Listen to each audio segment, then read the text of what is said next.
Hi, my name is Betty. I'm the founder of BuonX Consultancy. Today, we will be talking about prepare your brand for an international market. So, before we get started, I would like to have a brief introduction of why branding is important and what is branding exactly. If we go to this picture, I would like to well, you can ask yourself which brands stand out to you. So, for example, for me, I like cookies. So, I see Oreo, I see McDonald's, I see BMW, Visa, Canon, or even Hello Kitty. So, why is that? When we come to our day to day life, when you want to buy a car or you want to have a dinner, even a quick lunch, what would you buy and what would come to your mind? Like basically like first, and why that? It's basically because they have done their branding right. What is branding exactly? A lot of entrepreneurs might know what how to make sales, but they are not be aware of what is brand exactly in the very first. Basically, sales is you need to go to your client and tell them, well, we have this and that service, and you might need our help. Whereas for marketing, it's it's marketing is a bit like advertising. So you go to your client and you tell them, well, we have a great service and we stand out from the crowd because of XYZ. However, branding is the way to let your clients to come to you and telling you, well, I know you have this great service, I know you have this great product. Can I approach you or can I buy it from you? This is the magic of branding. But how can we do that? And how can we basically from proactive to make the client to come to us? So this is our agenda today. We'll briefly talk about who is BuonX Consultancy exactly, and then we'll go straight to what's branding A to there, and building our your brand. We would like to talk about how to build your brand with a global market in mind, especially post pandemic. So no market is local market anymore. Everything is about global. And in the very last part, I would like to bring in some public relations concept because a lot of entrepreneurs know how to sustain their business in terms of their finance, but they might miss the point of public relations. And when crisis hits, it just hurt the brand severely. And even sometimes it just broke the trust completely. Yeah, in this part, I would definitely want to talk a little bit on that, and especially when you want to plan your international plan. So about us. We are BuonX Consultancy is a one-stop shop branding solution for all. We help both clients from the States or Europe come to Asia, as well as the other way around. And for our service, we do this grand roadmap in the beginning, just so you understand where you stand in this journey, in this branding journey, and you'll be able to cherry pick what you want and what you need at that stage. So it actually goes hand in hand with your business plan. And that's a little bit about myself. I have been in the industry for over 15 years. I have this luxury of going from agency to in-house, and with this industrial combination of branding experience, public relations, and marketing, or even operations in the business. So that's why we started this consultancy, that we want to help brand not only just specified in one area, but they can know the whole idea of branding before they actually dip their toe in the water. So what's branding exactly? I From here I borrow our service solution roadmap for you to have a quick glance of what's involved in branding. So first of all, we have online, especially after the pandemic. We all know, like last year, online is the only way that we can approach our clients. And so in on online sphere, we have all media, word of mouth, that's including KOL, community building, and advertising.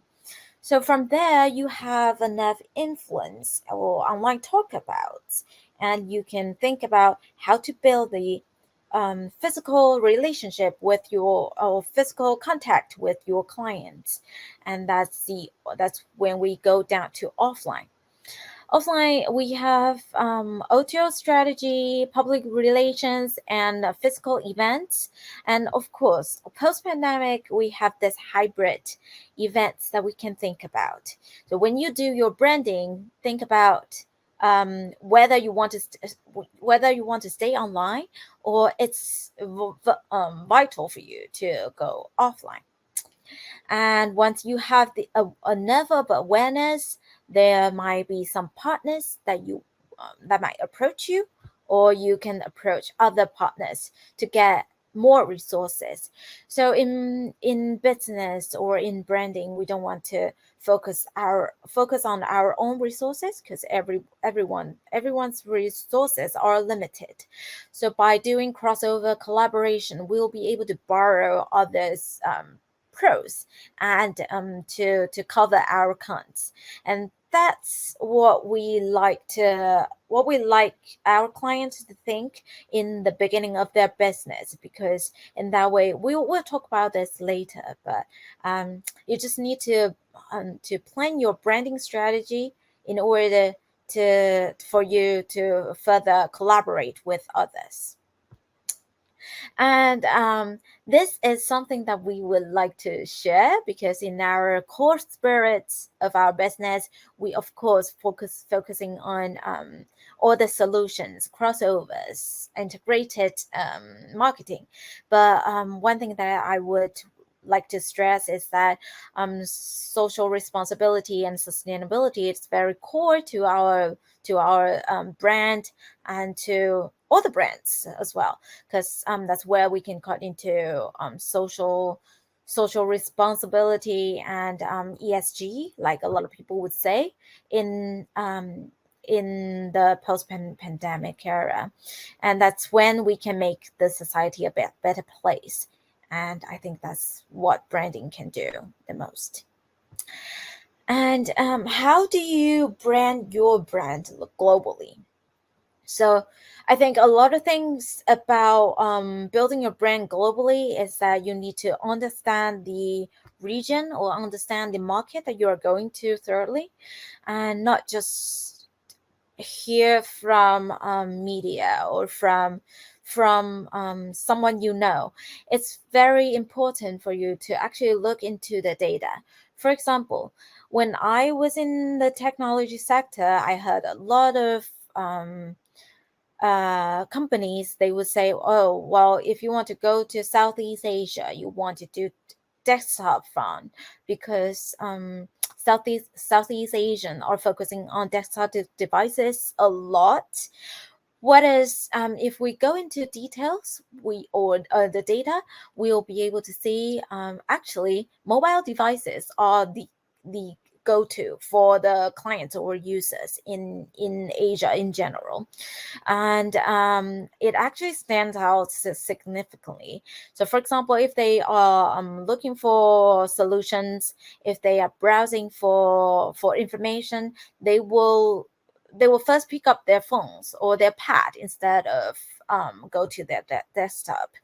and they spend a lot of time on mobile devices as well. So if you only hear about what people said about the market, then they might be wrong. You just have to observe from your own eyes. And another fun fact that I can share is that the attention span in APAC is only 29 seconds. And that's the shortest among in the whole world. It's basically we range from we when we see the data, we see a range from 60 seconds to like 29 seconds, and 29 seconds is the shortest. However, though, clients or users in APAC, once you grab their attention, they can stay on one page for more than 1 minute, and that's very rare, and that might be one of the longest. So they can stay in one page for very long, and yeah. So grabbing attention and making them come back to your business or to your brand is what you need to do.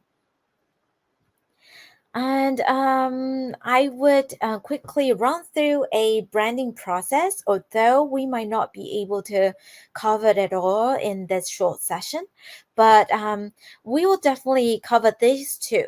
One is about market analysis, and the other is we'll talk briefly on branding and marketing strategies.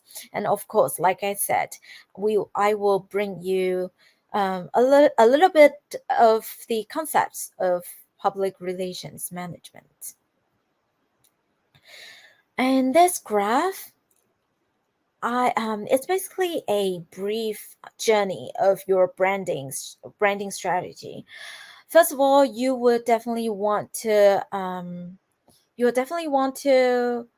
tell them who you are and what's your brand strategy. So, in brand identity, what we mean is introducing your brands to the customers and tell them who you are, tell them what's your core value and what's your value proposition. It's basically like what you do when you approach investors, only in different perspectives. And then second stage, you'll go to brand meaning. It means that you have to reinforce your brand identity, show the value that you have promised in the identity. And of course, you want them to respond to you.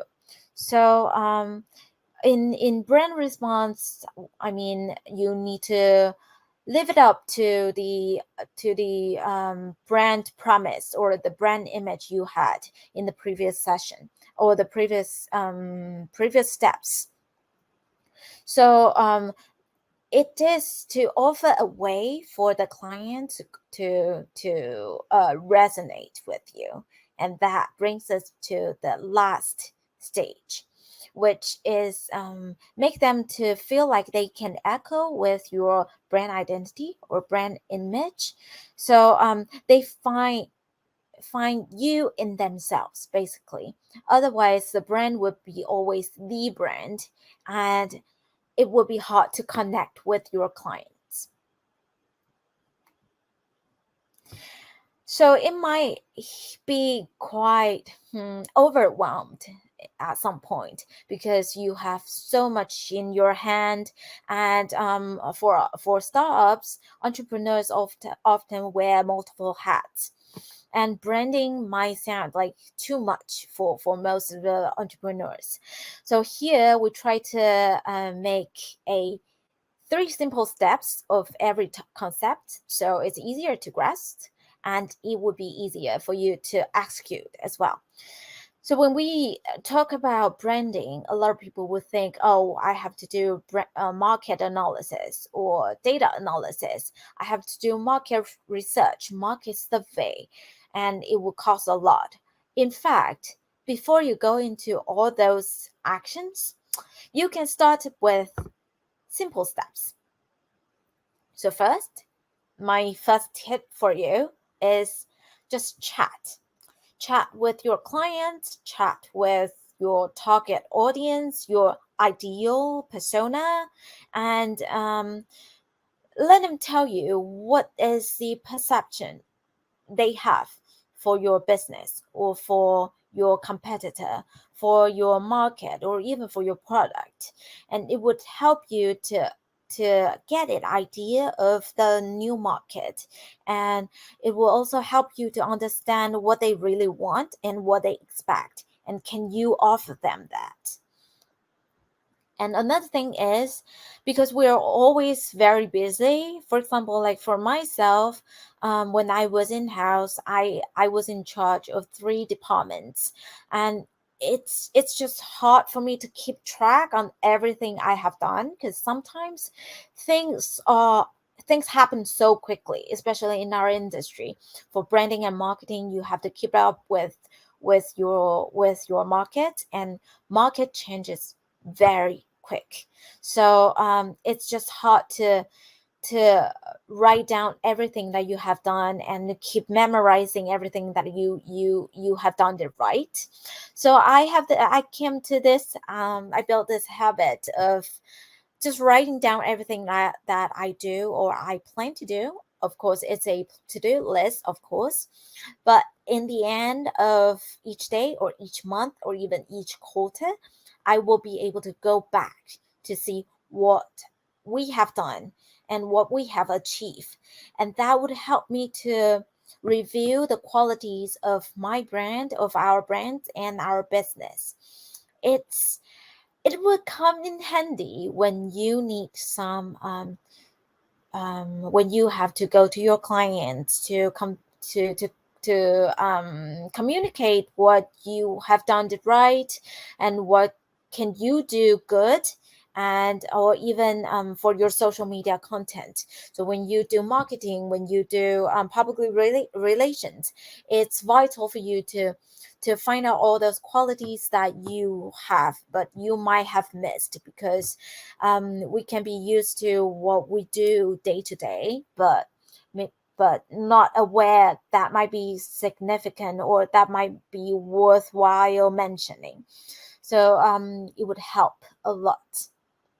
And another thing that I would suggest my clients is that when you build your brand, you see a lot of good qualities about your brand. And of course, if you want to get into the business, you know what what value that your brand can offer, and you want to throw all of them to in front of your clients because you want them to have a good impression. However, the truth is, when you do branding, your clients won't remember every details of your brand, especially when you are a new brand to them. So what you need to do is to make sure they remember 3 key points of your brand, and that's enough. Because when you keep it simple, when you keep it short, it will be easier to stay in their mind. And when they have this kind of when they need the service, they will think of you directly. And sometimes the competition is just where who would client think first when they need it. And so I will always remind our clients to think of 3 adjectives of your brand and then go from there. And a lot of brands will be like, well, if I don't have my clients, why should I do my brand? And I would, as a star myself, I would definitely agree with that. So find your client is the most important thing, but how do you find your clients? That would come back to the branding strategy as well. First of all, you need to provide your bait. What's the bait? The bait is your product, and what do you offer for the client, and what's a value to them, and why do they want to use you over others? And another thing is collaboration. That is to maximize your branding potential and exposures by using other brands or other partners' help. And another thing is um, When you do the collaboration, you will not only stay with your client pool, with your partners, you'll be able to share your clients, and you help them to reach out to different pools. At the same time, you will have the access of their clients pool. So collaboration is a very good strategy to go when you are ready. And of course, you'll have your value proposition. You'll have to always think about what you have promised to your clients, and try to be as customer centric as possible. Especially post pandemic, people are more sophisticated about their choice and their purchases. So what you have to do is to keep customer in mind, and remember, customers are constantly evolving, so you have to keep your eyes on them, instead of just decide where your customers are and then keep doing what the brand thinks that's good. You'll have to look at your clients, look at your customers, and then do what's right for them. That's one quote that I really like, because when we do branding, we focus on our customers a lot. Like I said, we want to make sure we are customer centric. We have our customers in mind, but a lot of time we actually have to have our employees in mind, because what Professor Aker once said is, powerful brands are built from the inside out. To create a strong brand in the marketplace, employees and partners need to know the brand vision and care about its realization. So that's what I meant about, you'll need to keep your employees and partners in mind, because they'll have to align with you, align with your vision as well. So how do you do your branding inside out, especially when you are going to a new market and your current employees or partners might not be aware or might not be familiar with the market, so they can't get the sense, or they can't, it doesn't click with them. Um, so localizing a brand image, it requires you to do, first you need to do observation. So utilize the online access. Everything is online now. So you can go to your target market to see what are the media talk about the market, or you can go to your competitors. They might already have their social medias up. So when you go to forums or their social media, you will be able to see comments and talk about their brands, about their products, or even about the service. So you'll have the idea of what this new market will be like. And I found it super helpful to differentiate between market to market, because when you see the online comments, it's actually the first hand data, and that would help your employees to understand what they are talking about as well. Because clients, even if you are a to be business, clients are humans. So yeah, so knowing this human sense is quite important to know the culture. And of course, it's something that a lot of branding people would miss out. That's, you will have to go back and work with your products. By that, I mean, when you go into a new market, you want to first you want to redesign your product for sure, because once what's worked in one market doesn't mean that it can be acceptable in another market, and it goes to so details into how you deliver your product as well. So when the branding people or the marketing people go to the market, they will have the feedback from your clients or from the audience, and that's when you can come back to the product design to see what might be missed and what might be changed. And of course, sometimes it's hard because a lot of people will have their, if you have this physical products, product design are your how people identify your brand.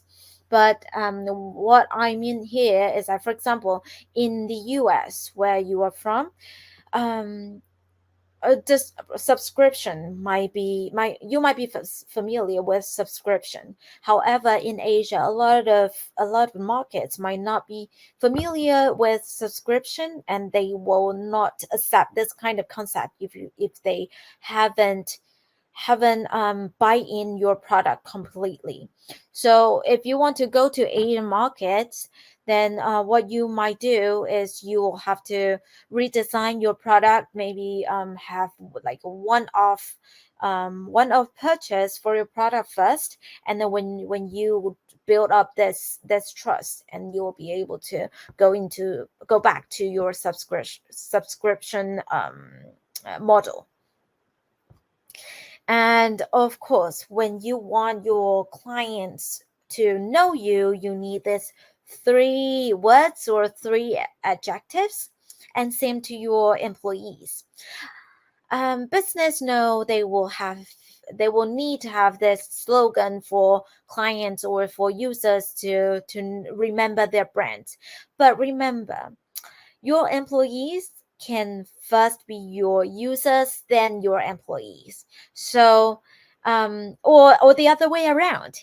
So, to make your employees know what your brands are about, and how to easily remember the core proposition of your brand is very important.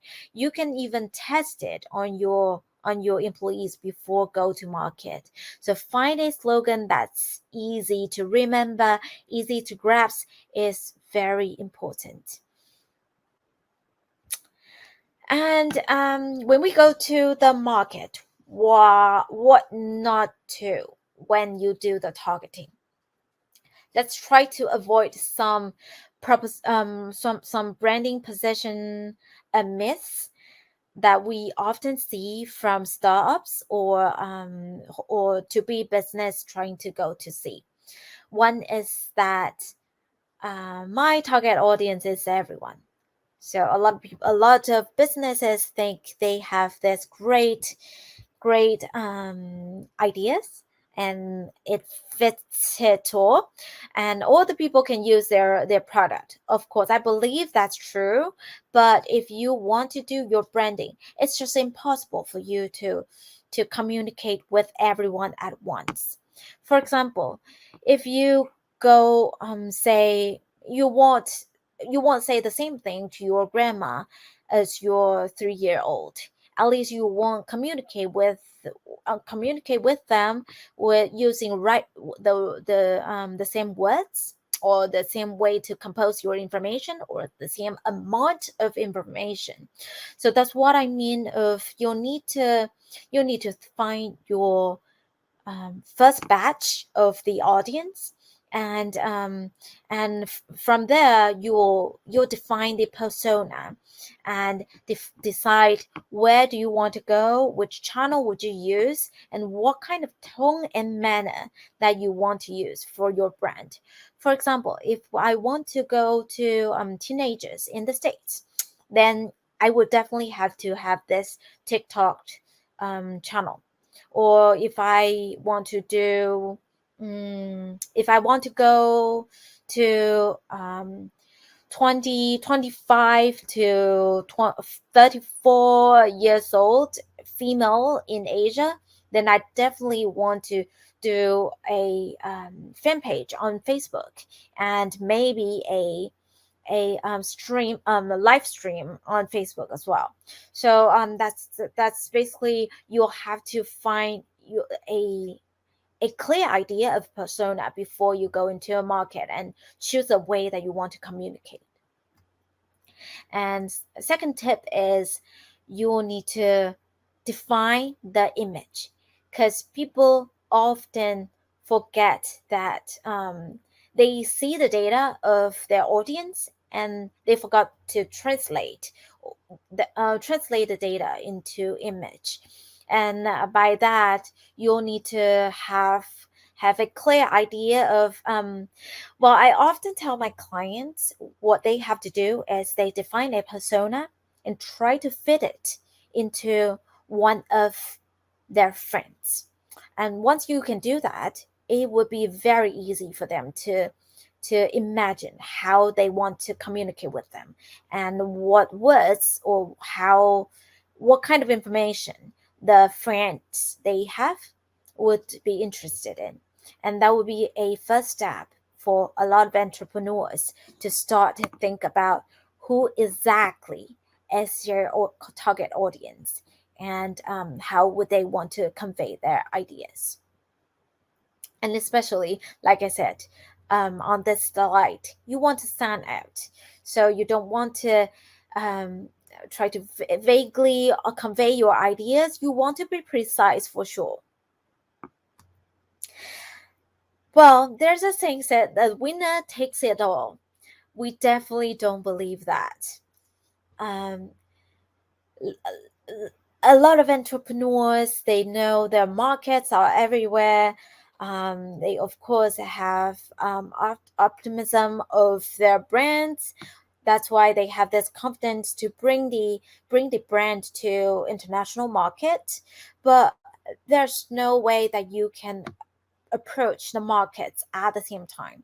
For example, in even in the States, when you have different states, you don't you don't communicate with people in New York with in the same way as when you talk to people in California. So what they care about, what they like, and what they imagine themselves are totally different. So that's why you'll need to, with the limited time and limited materials and assets, you'll need to choose your primary market. And with that, you'll be able to succeed in one market first and use it as a foundation to reach out to other markets. And that's the same to Asia if you're planning to come to Asia. Although each market are so different, but in Asia as a region, the information are actually flowing around. So if you are sound in one market, there's no way that another market would not know about you. And what's best is that because people in Asia, it's in the emerging market in general. So people in Asia are very proactive. Once they notice your brand, they might reach out to you proactively and then offer some of the resources they might have or the connection they have already established and try to partner up with you. And that would save a lot of effort for you to go into one brand new market. And so we come to the last part of our presentation, which I would say it's very important. It might be the most important because like I said earlier, a lot of entrepreneurs know how to sustain their brand with their financial statement and with their cash flow, but they might miss out. Um, there's a vital part of how do you build the public relations, and how do you face a crisis when it hits. One thing about public relations is that you can't see it with your eyes. It has to be something happen in order for you to realize it exists. For example, if you when you have this huge campaign and then you want people to know about you, of course you can go to social media, but a lot of time you'll have to come back to your own media. When we say a media, that's media report or media coverage or interviews of your brand, and that would help you to do branding. So remember when we said about what's the difference between the marketing and branding? Branding is when people will come to you and tell you, well, ask you, you have this great service, you have this great product. Can I buy it from you? Or I will need your assistance. I will need your help with this and that. When you do marketing, which is on social media, you keep telling people that you are good, you have this great image, so people might be resonate themselves with you, but you don't have this third party to have to talk about you, or to even talk good things about you, and that's when you need public relations. But I would like to bring up PR crisis because that's when a lot of my clients would have this feeling of the importance of public relations. So how do you prepare crisis when crisis hits? Is it possible to prepare for a PR crisis? I would say, if a crisis hits, what you need to do first is that, well, of course, in advance, you need to plan out what you want to do, or what's your plan if a crisis hits, because crisis hits is like a snap of your fingers, so you won't have the time to react if you don't prepare yourself for it. And so here are I want to share with you some three steps that you want to take when a crisis hits, and you can rehearse it by yourself, or you can develop a strategy based on these three steps. First of all, you want to go online. You want to see what's your digital assets, and B, what's your online presence at the moment when the crisis hit. It doesn't matter how people talk about you before, or how you are lovable among your clients before the crisis. What you need to do when a crisis hit is that you need to see what are they talking about, and what they care about the crisis online, because that's where people can spread the ideas of what they hate about you, or what they misunderstood about you. Sometimes it's a misunderstanding, but they don't know. So make sure you go online platforms and monitor everything about your brand, and what they talk back about you. And with that, you'll be able to sort of position yourself in the right way, and decide what's your attitude to reply, and how do you position your brand in this crisis. It might be severe that you really need to do some actions to protect the brand, or to protect people from dropping your brand. But sometimes it might take some actions just to explain yourself thoroughly and honestly. So when you decide where do you want to position yourself in this crisis, you'll be able to reply. So speed is everything in this era. In this internet era, everything happens so fast, so rapidly, you don't want to wait. But be sure you reply in timely manner. And by that, I mean, when a crisis happens, of course, you need to slow down and try to understand what's going on in online sphere, or even offline sphere, and then decide what you want to do next, how you position your tone and manner in the crisis to reply to the audience, or to the media. Sometimes when it's very critical, media journalists will come to you directly, and I would highly recommend you to reply to all those questions and all those requests, because that's the way, or like I said, that's a third party that can speak for you. So never drop this opportunity. And if you have to, you can that this is when you need some professional to come on board to help you to reply to media, to make sure you don't make any more mistakes. And so for these three steps that I mentioned above, my best advice will be rehearse for make sure that you are prepared for the crisis, to know your audience, of course. That's very important, but at the same time, to know your brand. A lot of people would miss that, to only look at what the audience might want to hear when a crisis hit.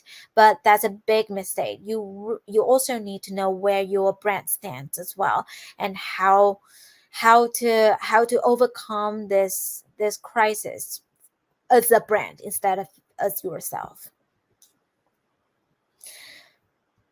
And yeah, so when there is a crisis, how would you want to do? First of all, of course, you will definitely want to stay calm. And like I said, think about the three steps that I mentioned earlier.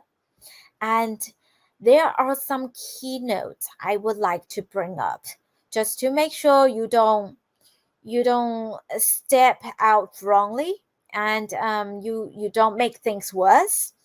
So first of all, again, in the internet sphere, nothing is secret. So every trace you left, or every hint that you have left with your brand, or even for your founders, um, it won't go away. So don't try to cover it up. Try to be honest, and try to answer the questions as much as possible. But well, one thing we need to know is that netizens are not our enemy. They are our friends. So when they have this criticism, or they sometimes they talk trash about your brand, don't be so mad about them at first. Try to explain, try to reason with them, and tell them who you really are, and try to be authentic as possible. Because they might not mean ill. And if you can make them trust you, and then these netizens can speak up for you when you have a real crisis coming up. And another thing is, don't cribble, like never cribble. I can understand when you build a brand, it is hard, and you put a lot of effort in your brand. The brand is like your baby, and it's not just about branding. It's about finance. It's about how you establish it from the scratch. So it's reasonable that you want to protect your brand, and you will be like defensive. But make sure that you don't defend the brand like you defend yourself. This is what we call you need to have your PR talk. You will want to be um of course, when a crisis happens, your brand is the one to be blamed on online. But you can be reasonable, and then you can try to explain yourself, and then reply to the questions they have, and don't uh try to avoid their questions, basically. And but when you defend yourself, try to choose your words right.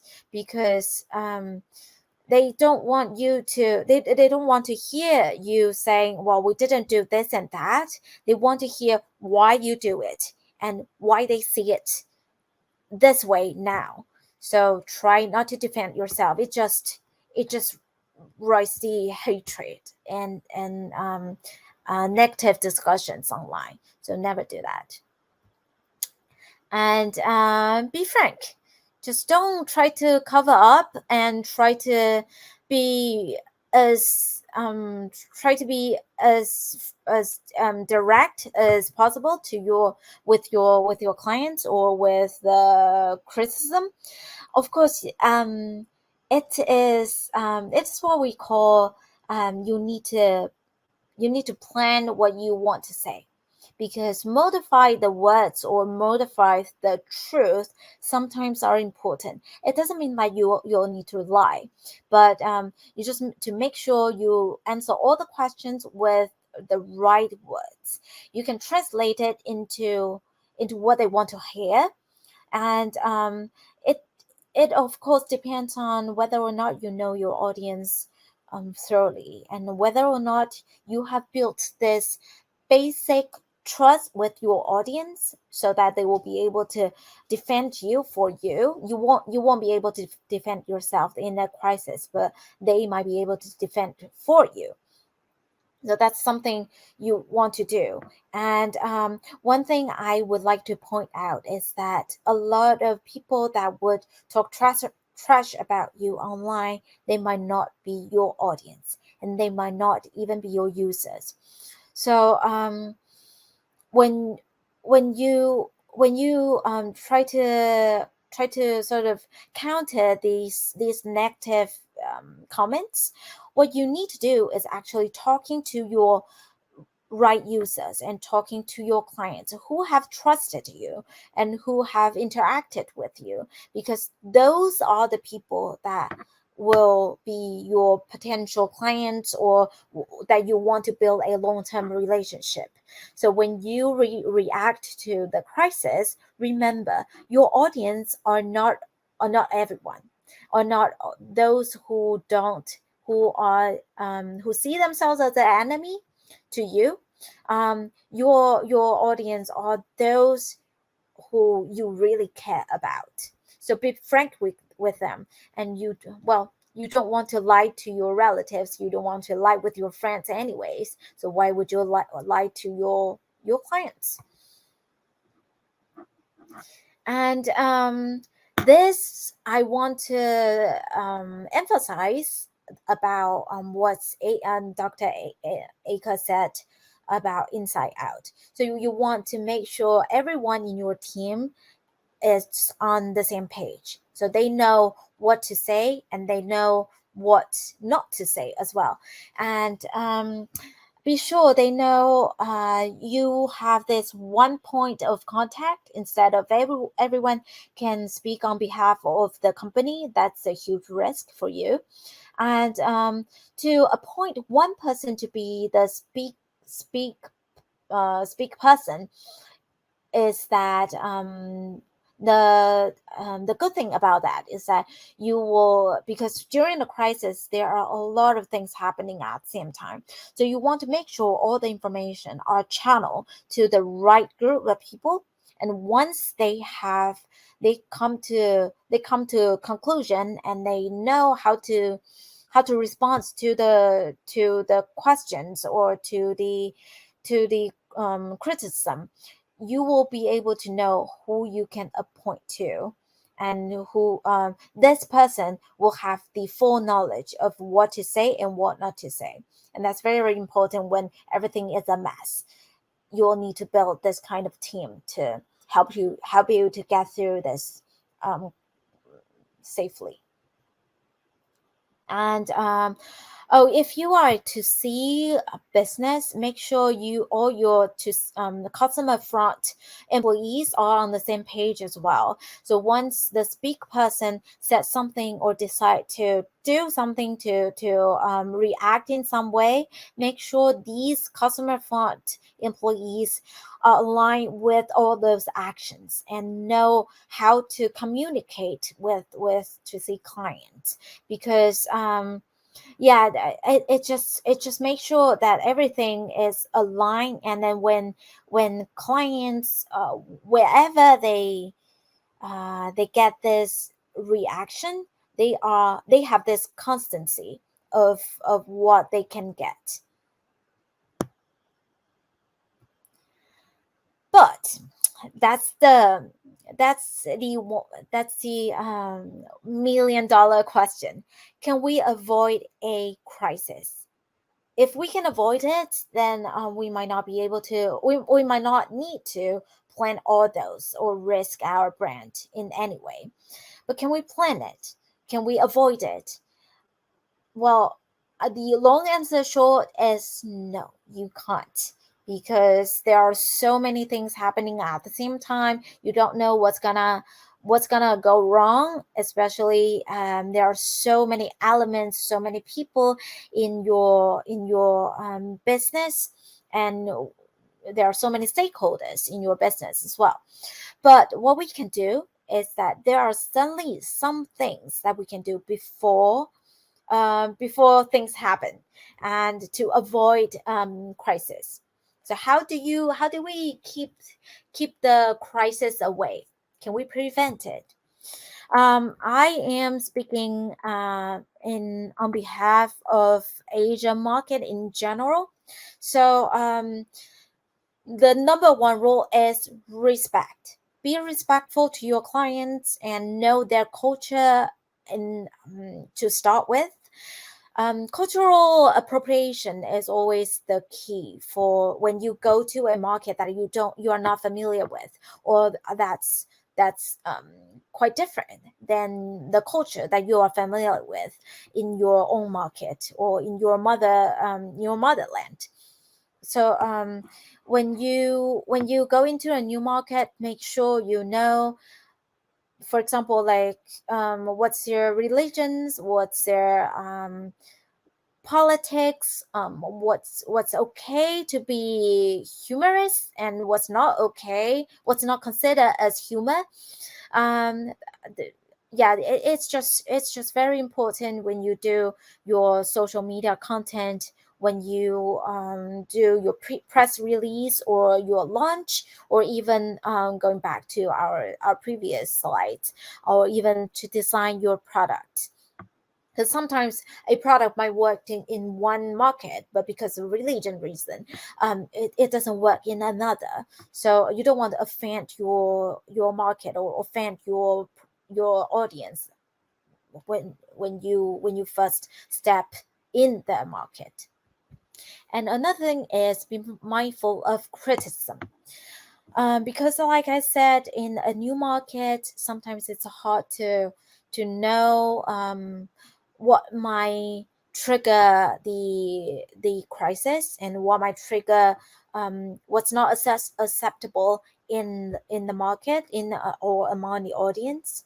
So we want to make sure we monitor the online talkabouts. We want to make sure we are aware of what these market are talking about our brand and our product. And if there is a massive mistake of your product, or a massive you'll have to call back your products. You want to make sure you can detect it um, in the very beginning, instead of when it's gone wild. Then it will be really hard to it would be really hard to deal with it. And yeah, but we have talked about a lot about how you want to react to crisis proactively. But can we downplay it? Is it an option when a crisis happen? I would say yes and no, because it really depends on where your position is in the crisis. For example, a good example of downplay it is Coca-Cola. In European Football Championship this year, we all know Ronaldo did a one simple action of removing the Coca-Cola bottle, which is the key sponsor of the game, to aside. And then he said in his mother tongue, he said aqua, which means water. It indicates that he actually promotes water over Coca-Cola, and that caused a lot lost in their stock price. What Coca-Cola did was quite clever because they simply replied to journalists' requests on this specific incident. They said, well, they actually promote healthy drinks to everyone, and they promote like healthy idea. So I think this is really smart because as a big brand like Coca-Cola, and your counterpart is this big superstar, you don't want to upset Ronaldo's fans, and you don't want to say anything wrong that might steal the limelight away from the game, which that well, you have give a lot of money to sponsor the game. So I think what they did was very good, and it's the right strategy to respond to the crisis. But not everyone can do that, especially when you are not a big brand like Coca-Cola. You might want to think about your strategy and response to the crisis or to the incident with with a clear brand image, just to reinforce what you stand, or like how you want to stand your position and what you stand for. So um so going to a new market isn't easy, and we as a consultancy, we have to do a lot of research. We have to talk to a lot of partners in order to know a certain sector in a market as well, to make sure we do things right. So we have this, if you speak Mandarin, we have this podcast called Play with BuonX, and we would like to. What we do here is that in Asia market, we have a lot of SMEs. So we try to help them to get into the idea of what is branding and how they can do it in different stages. And we all know, branding involves like marketing, PR, word of mouth, and advertising, everything that you can think of, that you can see of a brand.